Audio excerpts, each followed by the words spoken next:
Welcome back to the Word on Fire show. I'm Brandon Vaught, the host and the content director at Word on Fire, and with us is Bishop Robert Barron. Bishop Barron, welcome. Hey, Brandon. How you doing? I'm doing great. Now, hey, you recently had a really exciting encounter. We mentioned a few episodes back that you've struck up a friendship with William Friedkin, or as you now call him, Billy Friedkin. You guys are on a first-name basis together. Friedkin is the acclaimed director of The Exorcist, that classic film. And you guys got together, you did a little interview session, but then the next day or a little later, I forgot what it was, but he invited you to a special event, and you just recently attended that. Tell us about it. Yeah, it was really a thrill. When he was here, it was to do an interview for a documentary he's doing on exorcism. And he just was asking me a number of sort of theological questions about it. Anyway, we came into my office, and he noticed I have this little, what do you call it, like a little montage of The Simpsons. And he goes, "Oh, do you like The Simpsons?" And I said, "Oh, I love The Simpsons." And he said, "Well, I got the opportunity, believe it or not, in about 10 days to go to a table reading of The Simpsons, where, the cast comes in and they read through the script, and they invite, it's about maybe 25 or 30 people to sit around and watch it. So do you want to go?" So I, of course, jumped at it. So it was, maybe 10 days ago now, I met him, Friedkin, for breakfast. We had a nice conversation. Then we drove over to the Fox lot, and we were in this little smallish kind of house, and this big table. In came the cast of The Simpsons, whom I've been listening to for 20 some years. And I must say, it was a thrill. It was like attending a very funny little play. And it lasted, typical episode, maybe 25 minutes. But it was super entertaining. I had the chance, most of the cast, they kind of disappear quickly. I think they don't want to be, mixing and mingling too much. But what's her name? The gal who plays Bart Simpson. Not Linda Cartwright. Anyway, she stayed around because she knew Friedkin somehow, and I had a chance to talk to her. And anyway, it was exciting. If you like The Simpsons, it was a great opportunity. Yeah, I was just thinking we need to do a whole episode on God and The Simpsons, because you've said several times, I'm thinking especially of your interview with Dave Rubin, about how interestingly The Simpsons handles the question of God. Yeah, it does. And I actually mentioned that to a couple of the writers when I was there. Because I was there in my full bishop suit, and everything. So I just said, I've always found intriguing how God is presented. And watch how prayer is presented in The Simpsons. First of all, the whole town goes to church on Sunday. So almost all the characters, when they go to church, they're all there, But then when people pray, watch what happens. I always find that very interesting. Well, today we're going to be discussing another hit show. It's a more contemporary show, though, and it's Netflix's The Crown. The Crown. This is a highly acclaimed, award-winning show that covers the life of Elizabeth II. We're talking roughly the years of 1947 to 1955 during this first season. It starts off with her marriage to Prince Philip and then moves through the death of her father, King George VI, through her coronation as queen, and then the first years of her reign. I know, Bishop, you've seen the show, and you, like many others, have just raved about the quality. So first, let's start there. Talk about what you like about the show in general. Yeah, who first told me about it was George Weigel. I was with George at something. And he said, I'm watching, my wife and I are watching this wonderful show, The Crown. So that kind of got me onto it. So I just did a very systematic watching of the first season.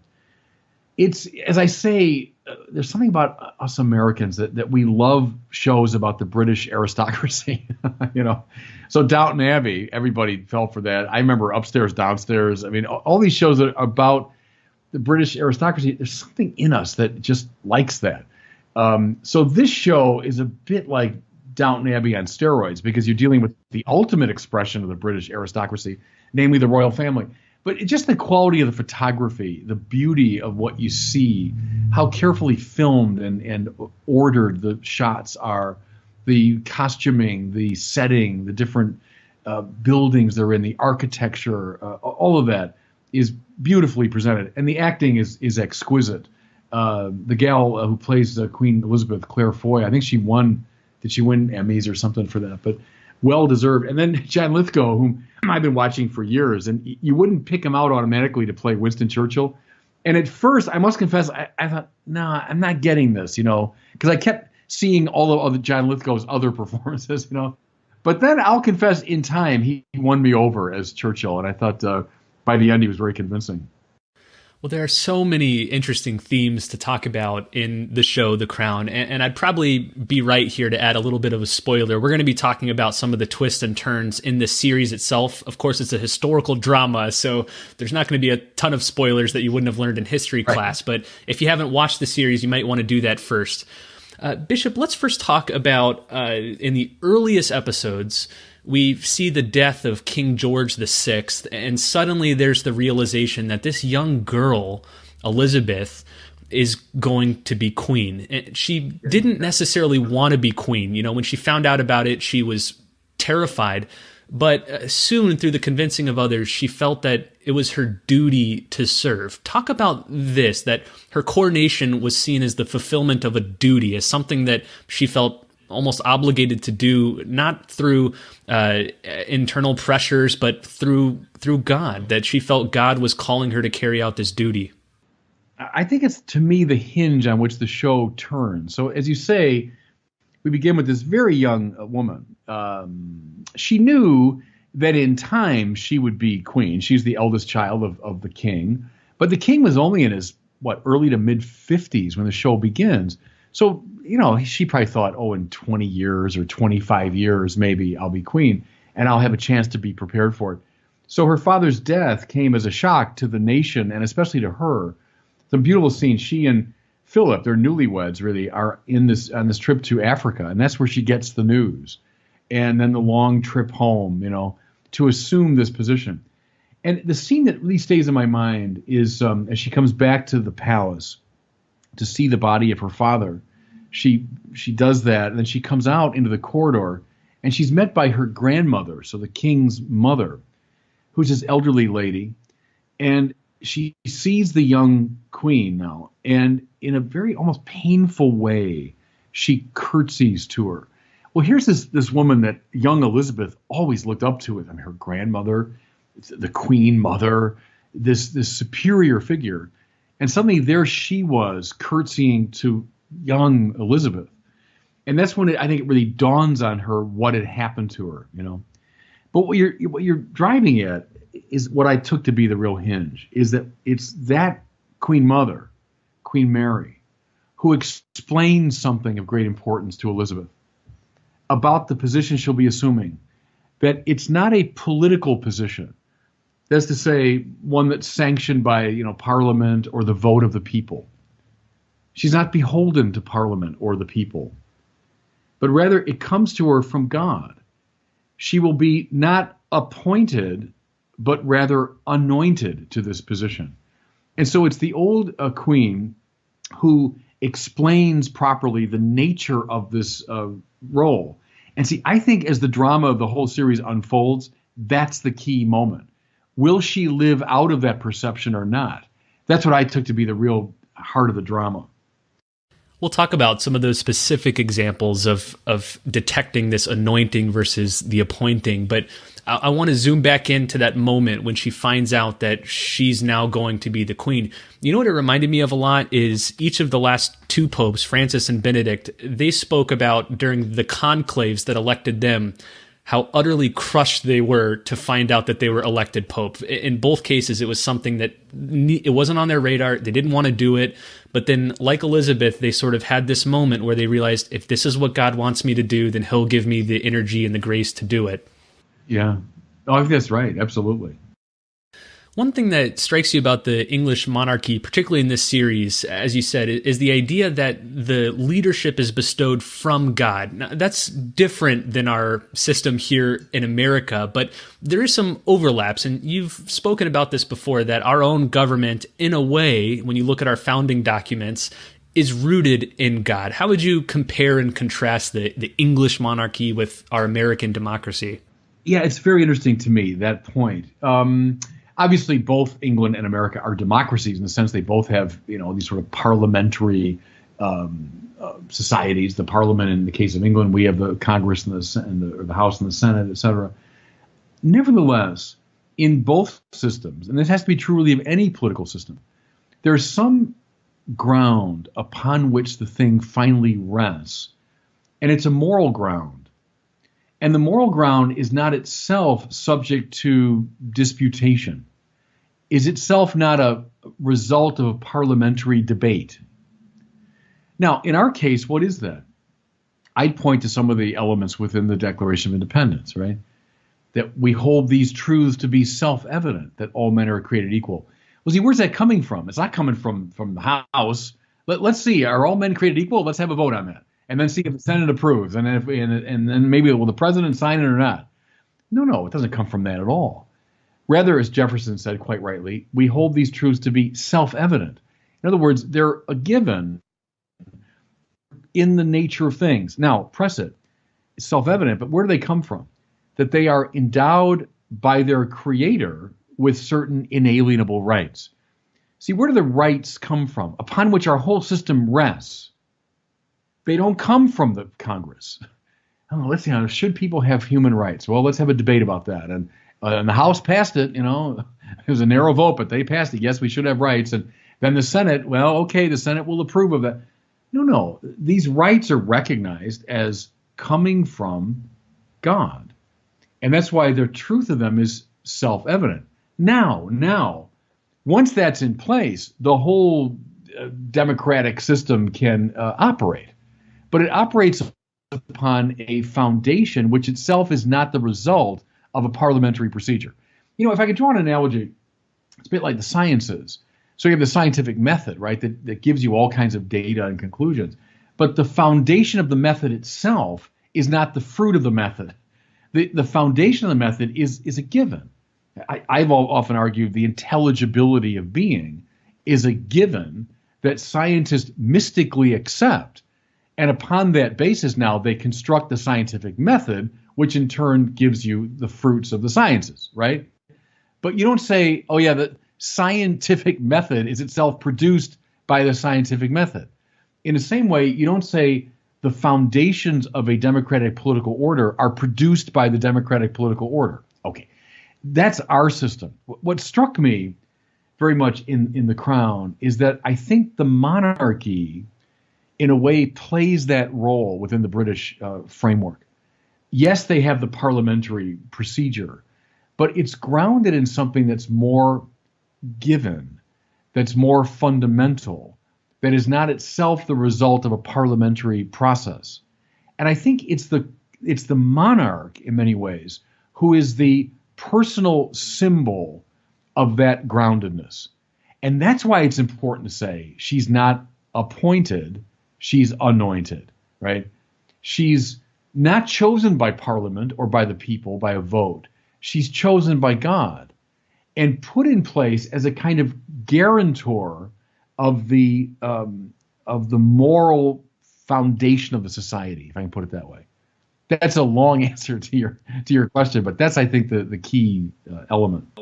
I know it's some people at this point, they're probably objecting in their mind when they hear us say that Elizabeth was appointed by God. They might say, well, yeah, but I mean, look at all the historical details and coincidences and happenings that somehow thrust her into this role. She happened to be the daughter of this person who was married to this person and so on and so forth. And you hear this about biblical examples of anointing too, that there were all these factors at play that led to that person, quote unquote, being selected by God. How do these things work out? I mean, how would you say that God anointed her to be queen, even though it was contingent on all of these myriad factors? Yeah, we'll read the Bible there. I mean, God works through secondary causes, and God acts even when we can identify the political and psychological and cultural forces that produced a given phenomenon. Nevertheless, behind it, we can see the qualitatively different type of causality that God exercises. So, read the David cycle of stories.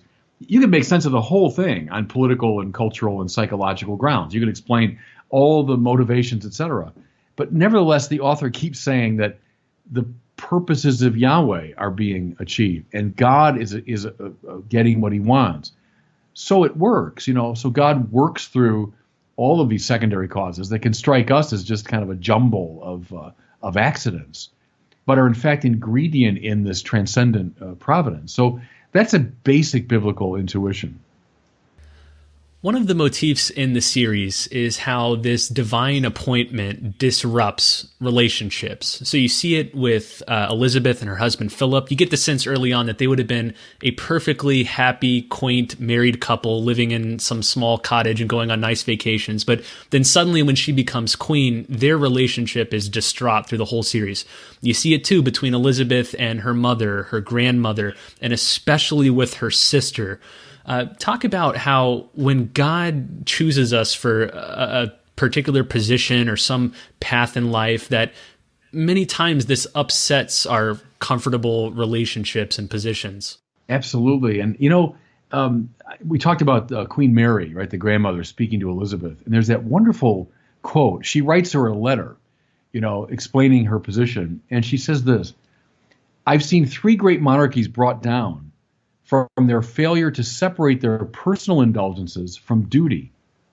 Remember, she's mindful here of Elizabeth's uncle who abdicated the throne, right? Because he wanted to marry the twice divorced woman, all that drama, right? So she's referring to that. Then she goes on, "While you mourn your father," so this is young Elizabeth mourning her father who died young, "you must also mourn someone else, Elizabeth Mountbatten." So that's her name, her ordinary name. "For she's now been replaced by another person, Elizabeth Regina, Elizabeth the Queen. The 2 Elizabeths will frequently be in conflict with one another. The fact is, the crown must win. The crown must always win." Now, that was so important, I think. And my guess is most people today reading that are going to think, no, that's not right. No, heck, your family, your sister and your father, shouldn't that trump, the crown and the institution of the monarchy and all that? All of our instincts run in the other direction, right?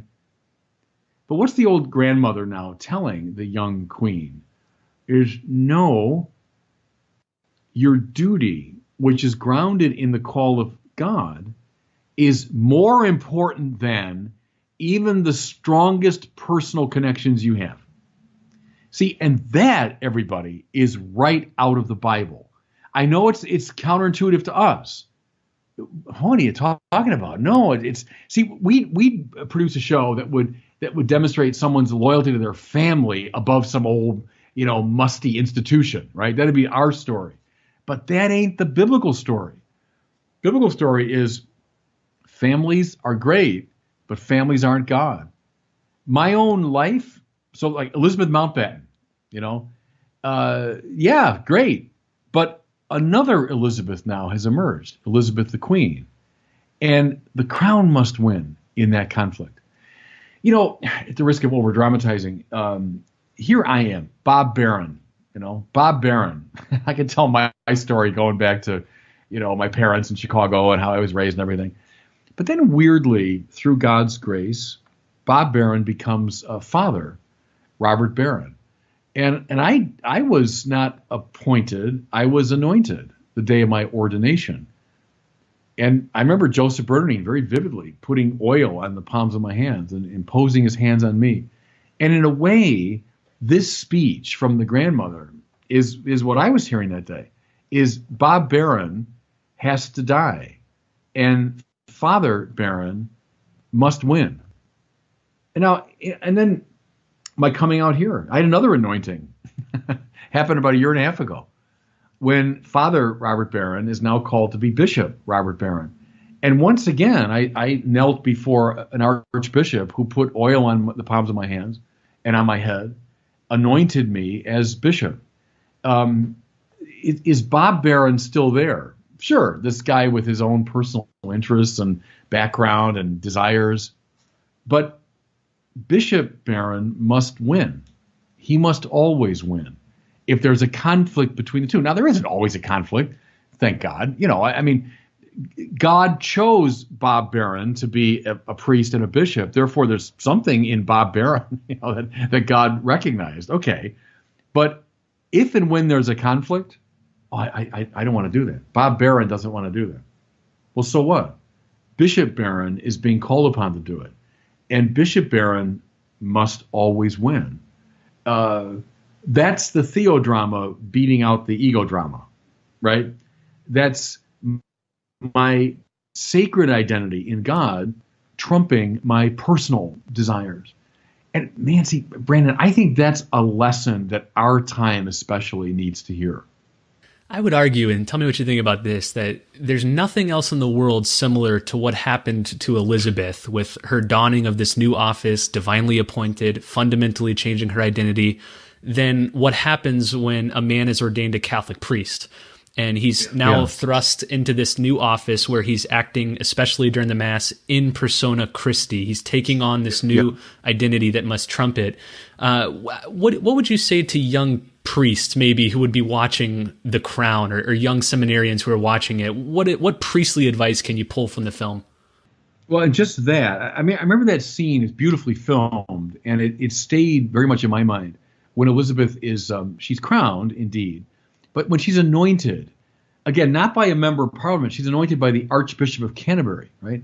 Who's the successor of St. Anselm and the successor ultimately of Augustine of Canterbury, who was sent by Gregory the Great, who's the successor of Peter. You know what I'm saying? That's the guy that stood in front of her in full liturgical regalia. And he called upon anointed figures of the Old Testament, both priests and kings. Talked about Zadok, for example, and talked about Nathan, and talked about David. And then put the oil on her breastbone and I think on her head as well. But it was an ordination. So anyone, I mean, like me, who's been ordained to the priesthood, right away got that she's not just the political sovereign of the country. She's a mystical figure. She's been anointed by God for God's purposes. So I would say to any young priest, remember the day of your ordination. Remember that not appointment in a purely secular way, You're anointed, and your identity now has changed. And so you're right, Brandon, to emphasize in persona Christi. That's powerful for a priest, Now, at the Mass, it comes to a sort of fullness of expression when you say the very words of Jesus, and they have that consecratory power because of that. But see, your whole life is meant to be configured to the Eucharist. And it's no longer I who live, but Christ who lives in me. That's what ordination is about. So I think I'd say young priests, watch that scene of Elizabeth being ordained. Watch, by the way, the Archbishop, who is full of trepidation while he does it. Look at the face of Elizabeth as she realizes what's happening to her. That will tell you a lot about the priesthood. One final question here. I don't want to get into the relative merits of democracy versus monarchy, but why do you think so many, especially Americans, you mentioned this at the outset, we're sort of Anglophiles. We're so deeply attracted to not just the pomp and the opulence of the English monarchy, but particularly like the coronations, the whole system of kings and queens. Do you think there's some sort of biblical nostalgia in there that draws us to that? Yeah, I think we miss it at some level. I drift back now to my friend Tom O'Connor, who's now a priest in Ireland. We were doctoral students together in Paris. And Tom is a great guy, and he was a student of history.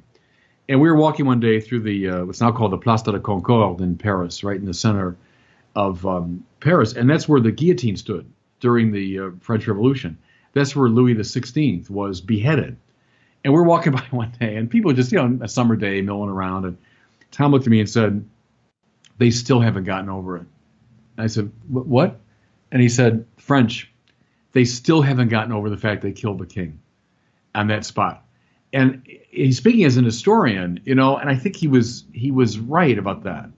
There was something that was lost in call it the body politic, Now, please don't misunderstand me. I'm totally against tyrannical kings and all that. And I'm happy we had the democratic revolutions and all that. But was there something that the royal family, royalty itself embodied that we miss? Now go back to someone like Tocqueville, the great French commentator on the American political experiment, who over and over again said, if religion fades away from a democracy, the democracy will become corrupt. because it only works given a powerful moral and religious framework. Now, a lot of people today are reviving Tocqueville for good reason, because we're watching as that religious moral framework evanesces. What's in danger is our democracy. Does the royal family and all the accoutrement around it, at least in a way, remind us of that moral religious foundation that must be in place? Now, again, I'm not advocating bring back the king. I'm saying remember what that symbolized or represented, and it's still indispensable in a democratic polity.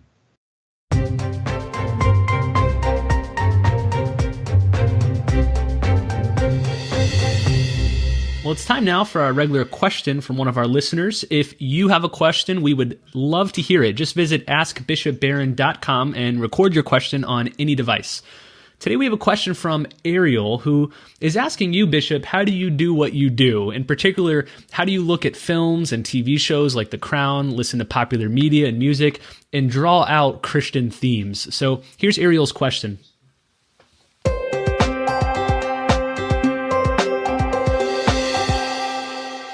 Hi, my name is Ariel, and I'm a medical student in Grand Rapids, Michigan. First of all, I wanted to say thank you. I really appreciate the way you're able to watch a movie or listen to a song and bring out the good and the beautiful from it. I'm wondering, how do you approach drawing doctrinal truths from media, and how did you train yourself to do this?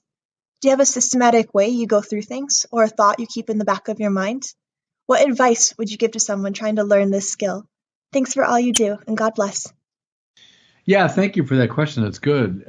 Here's the short answer. I would say no, I didn't in an explicit way train myself to do it, because I was trained in philosophy and theology, and I've always loved books and ideas, the life of the mind, and I gave myself to that. And then for many years wrote books and articles and taught and spoke. That was my world.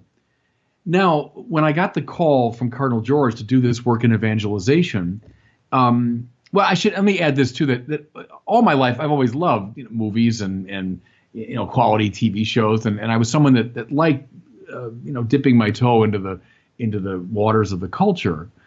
So when the Cardinal gave me that charge, it just struck me as, yeah, that's a good way to bring those two things together, is let's reach out, begin with the culture, and try to show points of contact. I would say the key to it is reading, and reading. In other words, get into your mind the structures of the great intellectual tradition of the church. And then you've got a framework in place so that when you watch a show like The Crown and you say, oh yeah, that reminds me of this, and that.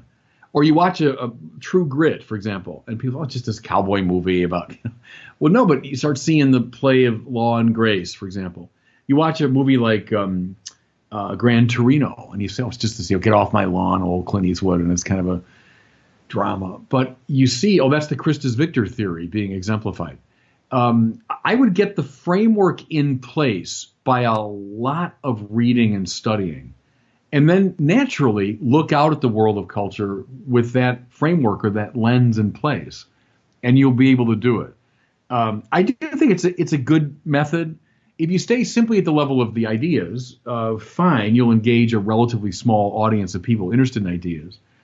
But if you engage the culture with the ideas, I think you'll open something up. See, the opposite danger is, I don't do a lot of reading. I love movies and TV shows. So I'm going to say a couple of superficial things about them, but I'm not really, evangelizing. I'm more, I don't know what, I'm doing a review of a secular movie. So I get the reading and the framework strongly in place, and then open your eyes and see what you see. Well, thanks for listening to this episode of the Word on Fire show. For links to everything that we talked about, including Netflix's The Crown, just visit wordonfireshow.com and click on this episode. Also, we're asking you to do a favor for us. If you could, please visit iTunes and leave a review of the Word on Fire show. You can find a link to the iTunes page for this show at wordonfireshow.com, and it takes just 5 or 10 seconds to leave a review, but it makes a big difference for us because it helps get the show out to many, many more people. So please take a few seconds and leave a review of the show. Well, thanks again for listening, and we'll see you next week on the Word on Fire show.